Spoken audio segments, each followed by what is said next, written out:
Hi everyone, welcome back to Newfound Happy Hour. This is season 4 of Newfound Happy Hour, episode 1, which is crazy. It doesn't feel like I've been doing this for that long, but here we are somehow in 2025. And this podcast has kind of evolved, and it's at the point now where like each episode is really just talking about topics that I think about often as a millennial living here in Newfoundland, and usually having guests on to talk about their own experience and like spreading positivity and giving advice and hopefully giving some motivation in one way or another. And what I always say is like, I just want to give best friend advice and big sister energy. So I hope I can continue to be that for some people. Like I said, this is the start of season 4, which is crazy because I started this in 2022, and it doesn't feel like that long ago, but it started out just being for fun, but like I really do enjoy doing it. And over Christmas, I got a lot of nice feedback from people, which is good to hear. Like I didn't even think that many people would listen. And so I'm just happy to be here spreading some good vibes and yapping because I'm good at it. And I do have some ideas for guests coming up, but the last few episodes have really just been me, which was a little intimidating at first, but overall pretty therapeutic. Like I love coming on here and just ranting about something or like spilling my thoughts, and then I feel great afterwards, and it's like you just put it out there and then you feel a lot better. So the last episode was me recapping my 2024. Not really so much the year, but because I turned 30 in September 2024, I was really reflecting on not just the things that I did that year, but everything throughout my 20s that kind of led me to have a really good 2024 and like close my 20s and that chapter. And I guess check that one out first. But today is kind of just continuing on from there and how I'm feeling about 2025 and what some of my plans are. Because, yeah, I'm really excited. And I did have a really good Christmas holiday.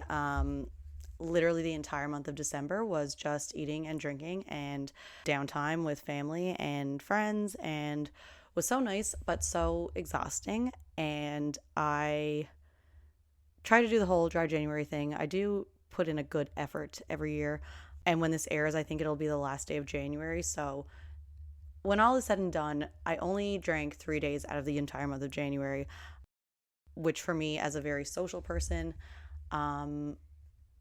is not really that much. But anyway, I was laying low most of the time this month, and it's been lovely actually, especially in the winter. I find I always just want to sleep so much and rest, and that is what I've been doing aside from like those 3 nights. I've pretty much just been inside or working. And I always just feel like crap after the holidays. I find I just feel like a bottomless pit, and I get into like a bad cycle of just like eating too much and drinking too much and junk food and everything. And I did a juice cleanse a couple years ago. So I just want to talk about this because this is how I started off my 2025.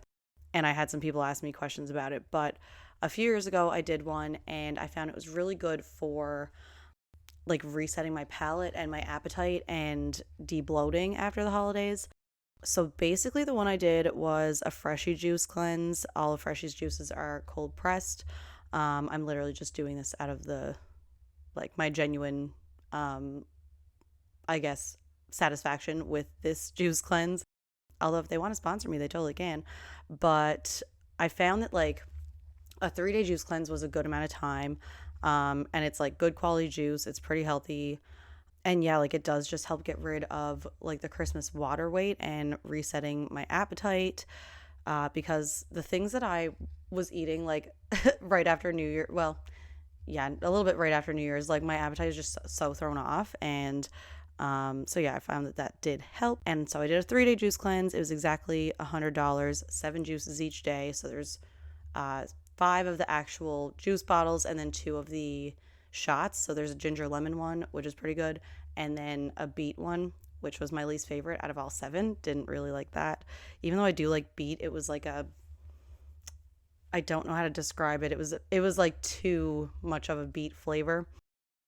So I didn't like that one, but the rest of them I actually do really like all those juices, like especially first thing in the morning. Like they are a good thing to have, I find. And I find they don't irritate my stomach or anything. I actually do just like them. So day one, you start with the green one, and I don't love kale or celery, so that was probably like my second least favorite.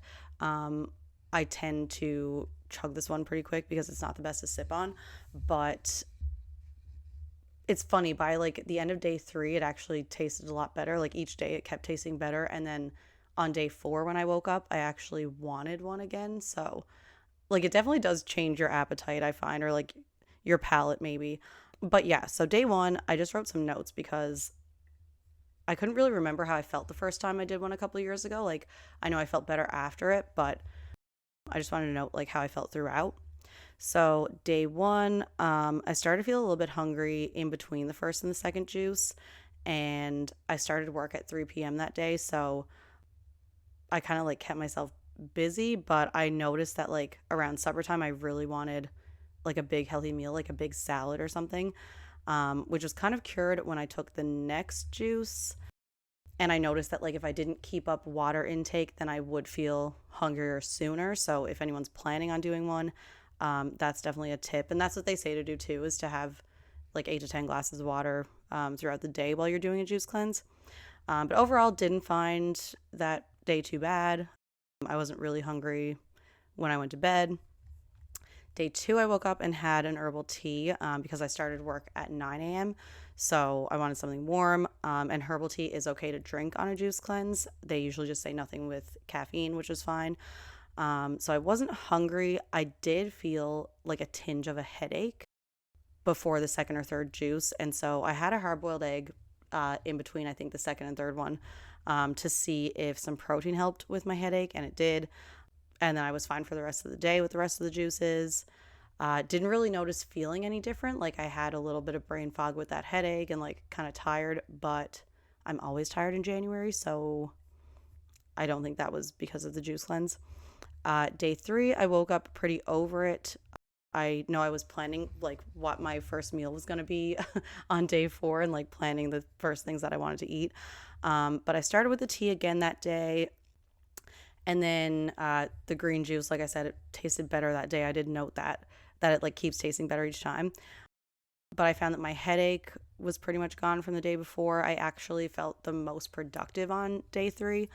And I did have a really busy day at work too. So like I was just constantly busy. I wasn't really thinking about it. I did have a crash around 3 or 4 p.m. each day, but I do find on days that I work from 9 to 5, because I do different shift work, so it's kind of different. But on the days I work 9 to 5, I do usually have a crash around that time anyway. So I don't think that's anything new. It might have just been intensified a little bit. And then once I was done, my partner was having some pad thai, so I had a few bites of that because that's one of my favorite foods. And then I went to bed, woke up on day 4. I had a soup and sandwich as my first meal around noon. And then ever since, so I probably did that, I think the second week of January. And I found that I do get full easier since I've done this, and I definitely crave more healthier options and not just crave like cheese, which is what I just crave all throughout the holidays because that's what's everywhere and that's what you're like filling up on. So I did find the same results as last time, especially where I wasn't drinking for a good like 2 or 3 weeks into the new year. The only thing I would recommend is I did an episode about coming off of birth control like 2 or 3 episodes ago, and I'd recommend checking that out if you don't know what I'm talking about. But I was about to go into my luteal phase when I did the juice cleanse. So I didn't really notice a change in bloating right away, but I did notice like after my period feeling way less bloated then. Like I could see a difference. I felt a lot better. Yeah. And I think that's probably like the best I've felt since the end of November. So a win is a win.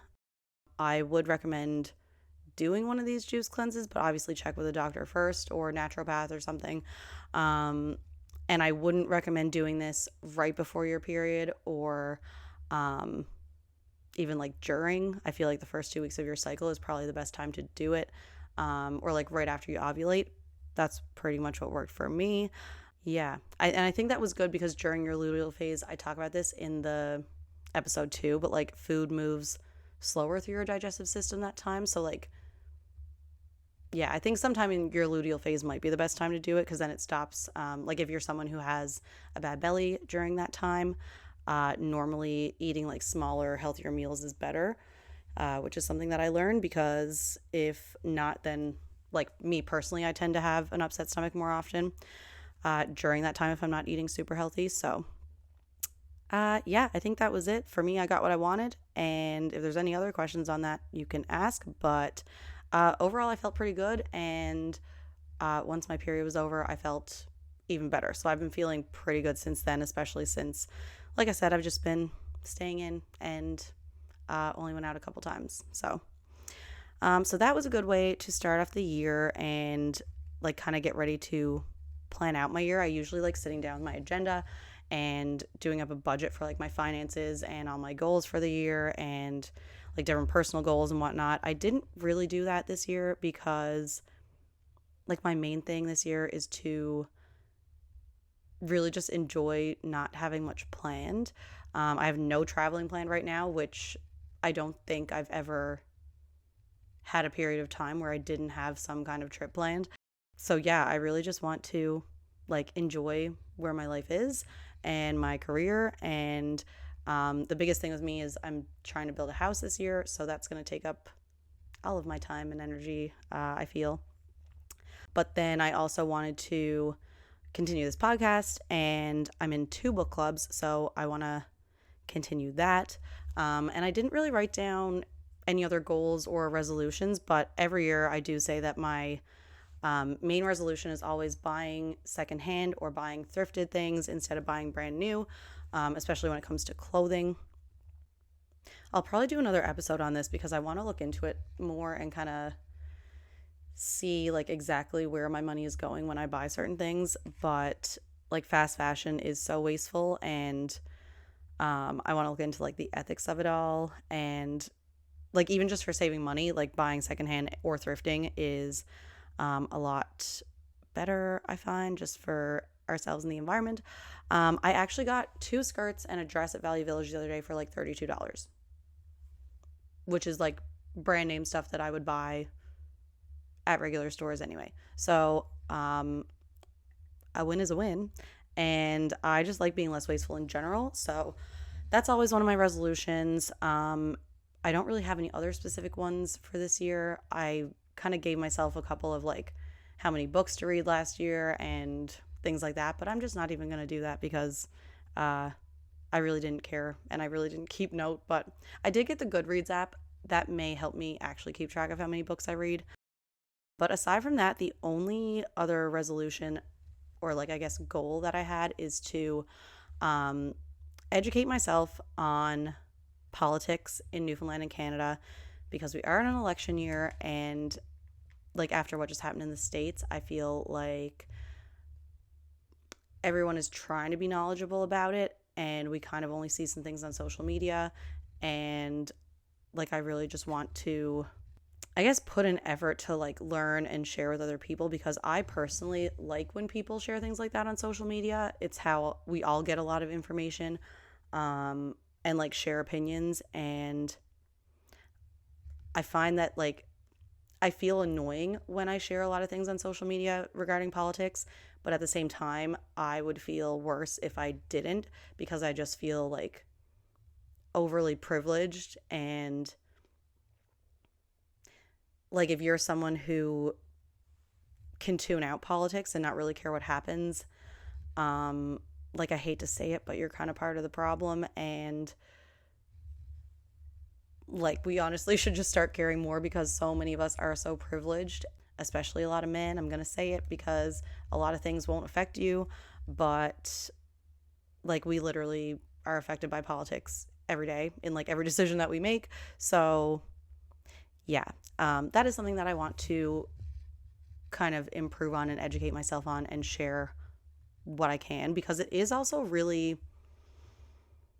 kind of overwhelming, and like it can be intimidating to try and find information and stuff. So one thing that I did to, I guess, kind of learn more and like have conversations about it all is I joined a feminist book club, and it's actually mostly women who I've never met before. So we had our first meeting this week, and yeah, I love meeting new people all the time. So that was great. And we read Women, Race, and Class by Angela Davis, which was pretty eye-opening, and pretty, like, it had a lot of citations and a lot of like really good information in there. We went through some study guide type questions, and like I love doing this stuff in school. I really liked English class, and yeah, just like reading and discussing and all of that. And it was really nice and validating to hear the opinions of other women, um, like say how they related to the book's themes, or really interestingly how it affects, well, not affects, how it relates to politics today. That book was written in 1980, I think, and like it's crazy how many things are so similar with the way that we see politics today and how people view it. And I think the more we stay educated and kind of inform ourselves, and the better the trickle down effect will be to everyone around us. And I just think that, like, I really try and have an ignorance is bliss mindset with some of this, but like overall, I just feel too guilty if I don't like talk about it or share things. Um, so yeah, so that was a good thing to like have more conversations like that. And kind of what I was talking about before too, with like buying secondhand and thrifting. I really want to know like what products I'm buying and who I'm supporting, and who the businesses I support are supporting, because it's a really dark rabbit hole to look down to when you realize how corrupt our system is in this capitalist society. Basically, like the more I look into it, the more we have all these big corporations and big businesses who give money to politicians. And so there's always kind of this conflict of interest, is what I've learned. And I have a business degree, but I don't think that I need to have a business degree or that you need to take any business classes to know that like consumers like to support ethical, good businesses and people who give back to their communities. Like, I don't know why that's such a hard concept for people to understand, but like, I don't know a good example, but like a lot of people who support Trump or the Conservative Party like to say that because someone has a different view than them, that they shouldn't stop supporting their store or their business or, you know, whatever. Um, but I think that's totally wrong. If you think of any like children's sports teams, hockey teams, soccer teams, cheerleading teams, like why is that little logo always on the soccer uniform, right? Or like in the hockey arena, why do you see these logos for different companies? It's because they want people to know that they give back, or they pretend that they give back. Um, but especially like local businesses, like a lot of local businesses will support or like sponsor a sports team. And like, I'm sure that a part of them is doing that out of the goodness of their own hearts. But if that's true, why put the logo on the uniform? It's because people want to support businesses that help their communities. And a lot of people just really don't get this. I just don't get it.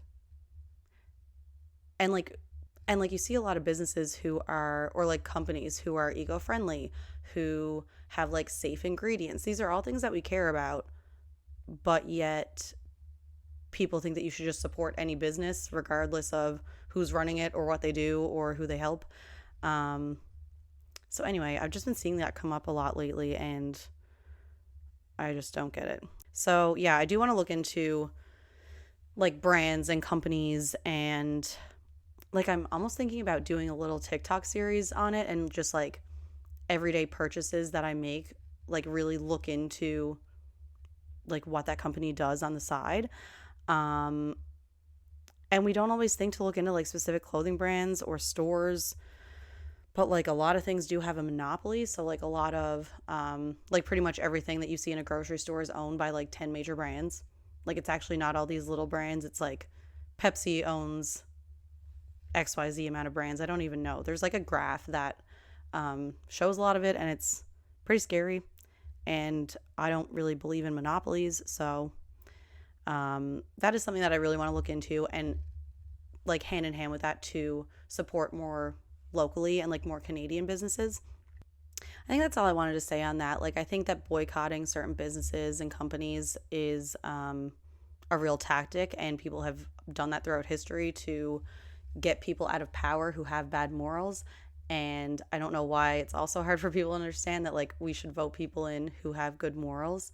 Um, and like I always think about this. I don't know if it's because I coached children for so long, but like I always think about like politics in simpler terms, like when I used to coach. So if you had two kids on a team who like one kid was nice to everyone and had like a very fair way of treating people, they treated everyone the same, they made sure that everyone had what they needed to have a good practice.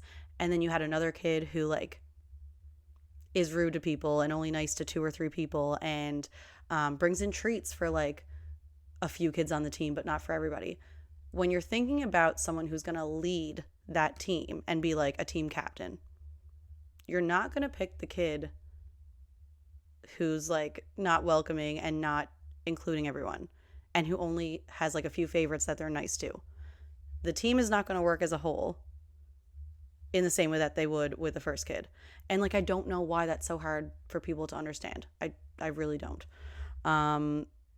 It's very frustrating. But anyway, these are all things that like I just want to learn more of and share with friends and people. I think millennials are probably the most involved in politics than we ever have been, and I think we have a responsibility to be.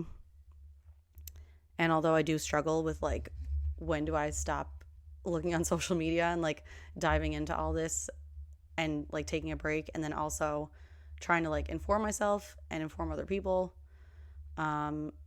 it's very hard. But it all just comes down to like I just feel too privileged. Like a lot of things might not even affect me, but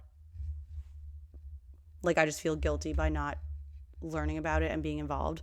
So anyway, that's what's happening there. And it may, like I'm sure there's going to be some episodes where we talk about that, just because it is an election year. Whenever that's going to happen in Canada, I really don't know. But yeah, definitely want to keep having conversations with people because I think that we can all benefit from that. And the last thing that I want to do is focus on this podcast and make episodes that are like helpful to people or like motivating in some way, and really do give big sister advice.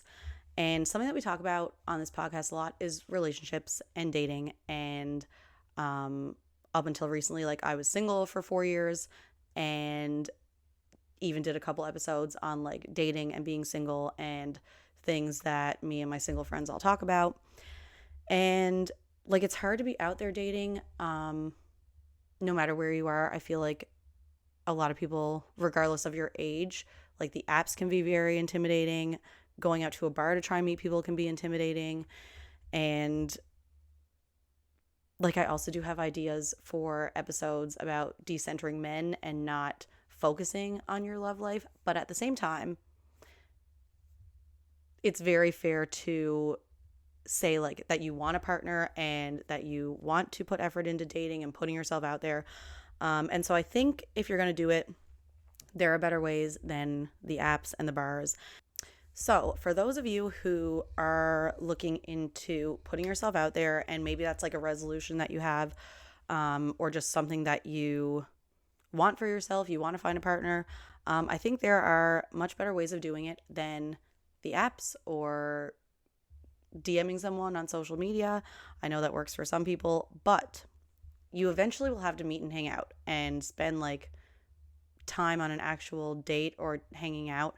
And I think a lot of us kind of know sometimes in the first 5 or 10 minutes of meeting someone if you're into it or not. So I'm starting a new side hustle because I've never not had side hustles. And I'm very, very excited about this one. So this podcast is going to be presenting Speed Dating NL. I'm going to be hosting, and there's not many speed dating events here in Newfoundland, if any. Actually, I couldn't really find any.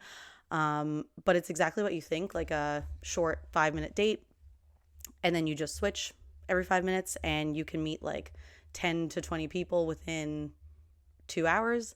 There's more information on the Eventbrite link. I'm going to post that in the Newfound Happy Hour Instagram bio, and in this podcast description if I can on Apple and Spotify.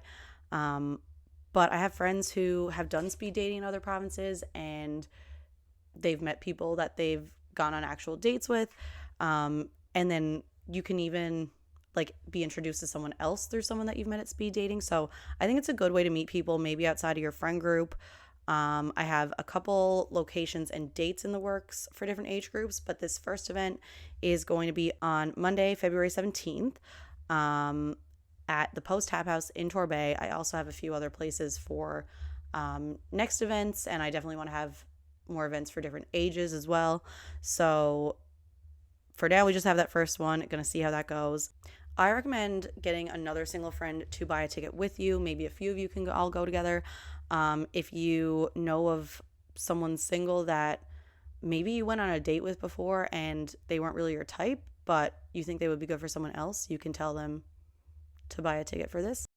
Like I said, at the very least, it'll be supporting a local business and just getting out of the house for a drink on a Monday night. But you really never know like where you could meet someone or what connections are going to lead you to your next relationship. So there's more information on the Eventbrite link. Any other questions, you can send me a DM. But that's all I had for today. I'm really excited about speed dating and what events we could potentially do here in St. John's. And I'm just looking forward to like doing that and new activities that I haven't done before this year, and just really enjoying where I am, which is a really nice feeling. And I know that like past versions of myself would not picture me here doing all the things that I'm doing. So thanks for being here. There are over 30 episodes now. The last few have been on video at Spotify, so you can check those out. And yeah, all the past episodes, there's been a lot of really cool guests. I'm excited to have more guests as the months go on. And if any of you have any suggestions for guests or topics or anything, or you want to be on, definitely send me a DM. You can find me at Newfound Happy Hour on Instagram, Facebook, TikTok, all the things. So I will see you next time.